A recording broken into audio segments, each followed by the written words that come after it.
Boom.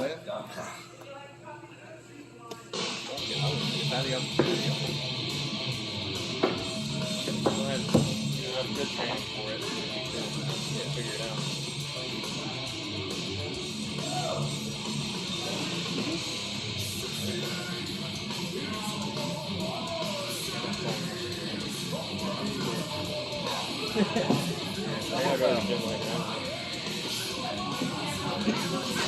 You all right?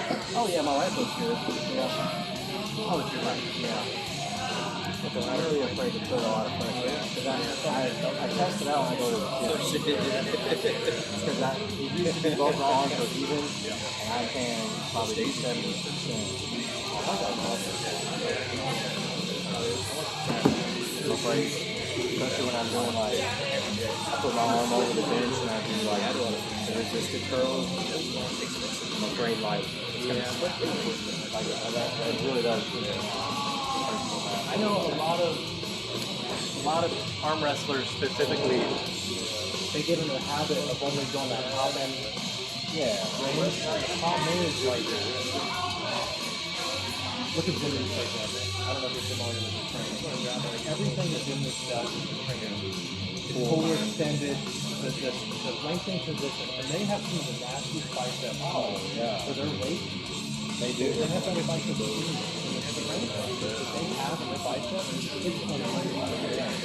Everything they do is in that lengthened position. They hang into their sit-ups, there's on the iron soft strap, everything they do, it's full range of motion. I got a fiber optic shot on my So tape.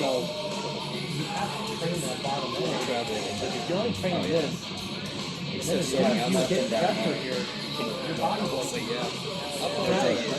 You say he's gonna call me like, I think the first shot was like North Carolina. yeah, I agree with that because I've had some people ask me why I went all the way out on mine. I thought, well, why would you not? Yeah, it's just normal like bodybuilding stuff. Like, why would you ever do a high Yeah. I mean, Yeah, exactly. there is a juice. Sure. I But avoid there's a specific Yeah. in arm wrestling, ideally, you never get first. So if you're training to be strong here, cool.